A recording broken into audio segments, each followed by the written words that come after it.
Postecoglou, he's completely wrong. What do you mean? Postecoglou's completely wrong there. Whoa.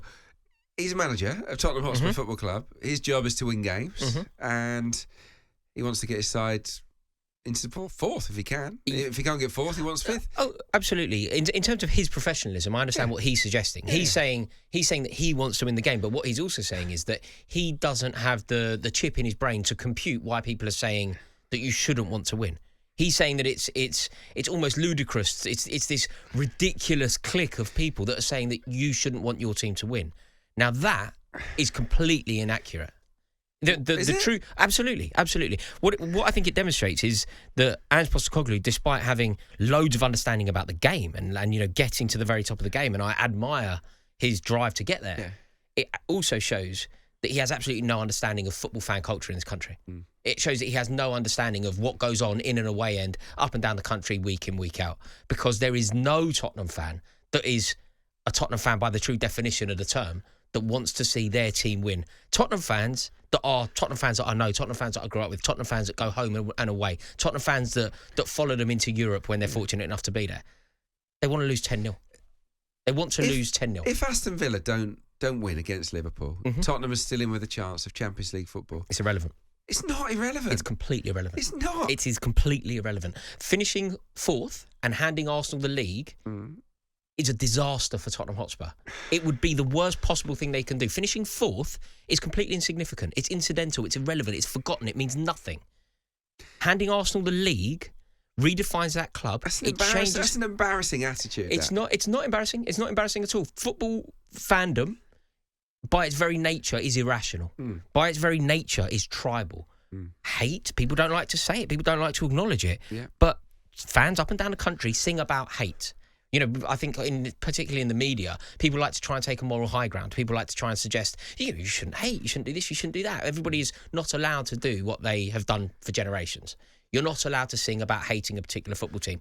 That's the way we're told to feel. Yeah. But if you go to Arsenal, I guarantee you this. You go to Arsenal, any game, you'll hear that song, hello, mate, or whatever it is that they love to sing. You all right, thank you. Yeah. We hate Tottenham. Yeah. That is true up and down the country. Leeds fans will sing about Chelsea washing their mouth out and getting their father's gun. Hatred is the bedrock of football fandom. Worry about your own business. Why are you obsessed with by other teams and what they do? No, they would have been worrying about their business when their business was their priority. But their business is now insignificant. They can't win the league. Their business in the first game that they played Arsenal, if they're playing these fixtures in September, their priority is them. Now, their priority is nothing to do with them because it makes no difference. There is literally no difference. Finishing second, third, fourth, fifth, eighth. When Arsenal winning the league is a possibility. You would, of course, you'd rather be in the Champions League. Yeah. But at the expense of Arsenal winning the league. If this was Chelsea in your position, right? I would want to lose 10-0. I'd want to put out the kids. I'd want to be reported for match fixing. Your players to roll over and get their tummies tickled. I would desperately, and I would celebrate it. Not only would I want us to do it, I would want us to do it in the most extreme way. I would want us to get reported. I would want us to... But what's the youngest team that you can put out without it looking ridiculous? Could you play an under-17s team? If I was a Tottenham fan, I'd want Oliver Skip up front. Like, absolutely throw the game. I know that the players can't do that. Yeah. And I know that Ange Postecoglou is a true professional who will dedicate himself and his team to winning the game of football. Yep. But from a fan culture perspective, when Man City go 3-0 up, I expect the Tottenham fans in the shelf to be doing the Poznan. And that's what I would be doing. That wouldn't surprise me. And do you know what, Adrian? This is something that I've kind of lived. I've had like a minor experience of this. In 2016, when Leicester won the league, Chelsea's final few games involved Tottenham in the fixture that has gone down in history, the Battle of the Bridge or whatever they call it now, when Mauricio Pochettino and Danny Rose were crying in the away dressing room. That fixture was followed 2 or 3 fixtures later by Chelsea playing at home to Leicester. There is a tweet that I put out on the build-up to those fixtures where I said Chelsea have 2 jobs to do now. Beat Tottenham, lose to Leicester.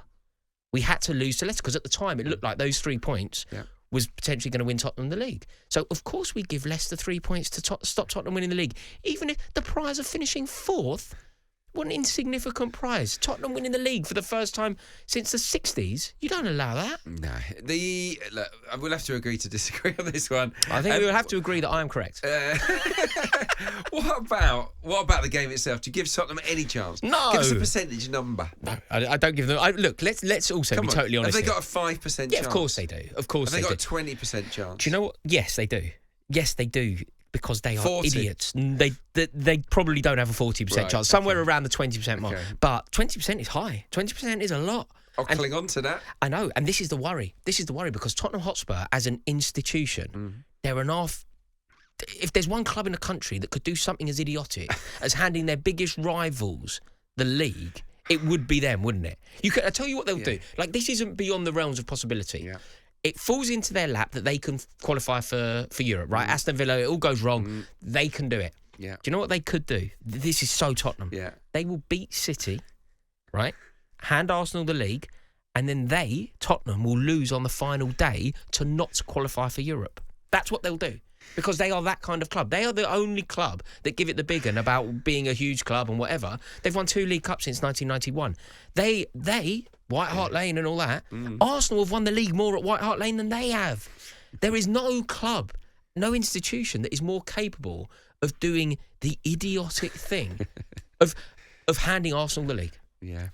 It could happen. I'm like 20%. 20%. It'd be so funny. I mean, I don't want it to happen, but it would be so in keeping with the traditions of that club. Can you imagine that? Yeah. They beat City, Arsenal win the league, and then on the final day, whoever Tottenham play on the final day, they blow it. They get beat on the final day. What about, obviously, say City do polish off Tottenham as expected. West Ham on the final day. No, it's chance. over. It's You're over. not giving them any chance. That one is no.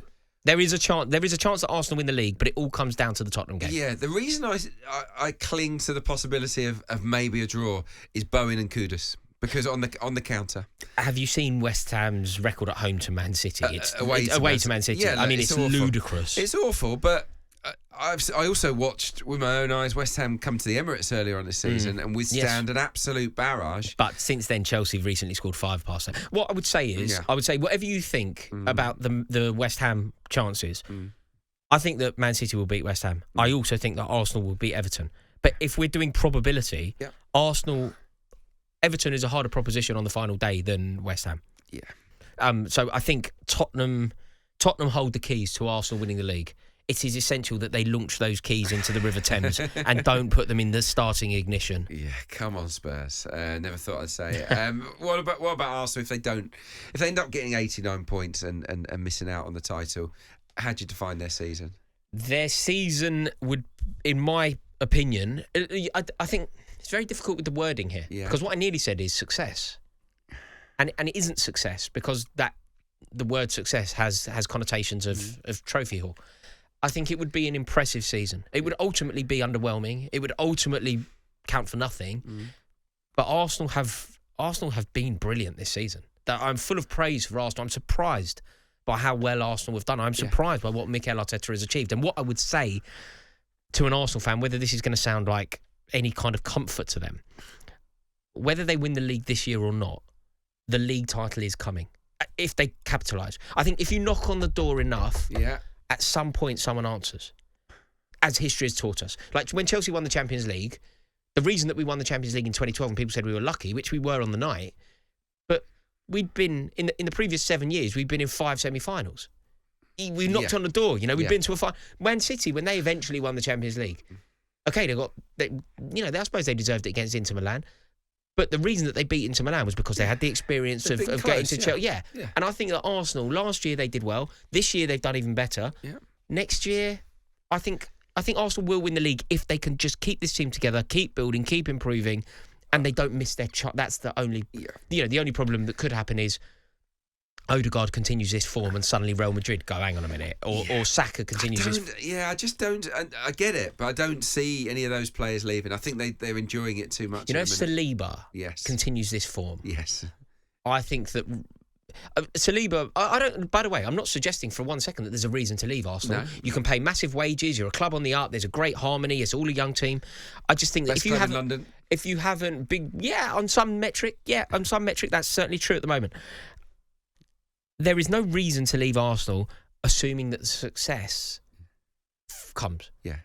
If it doesn't come, if Arsenal in 3 years' time, say 2 more league titles, so they don't win it this year, they don't win it next year, going into that summer, then potentially people start going, maybe we have to look elsewhere. But Arsenal definitely have a chance, and I believe they annoyingly will win the league. Yeah, hope you're right. Hope I'm wrong. We shall see. We shall see. We've got an exciting few days lying ahead. That's for sure. On AM, on DAB, via the talkSPORT app and on your smart speaker. talkSPORT.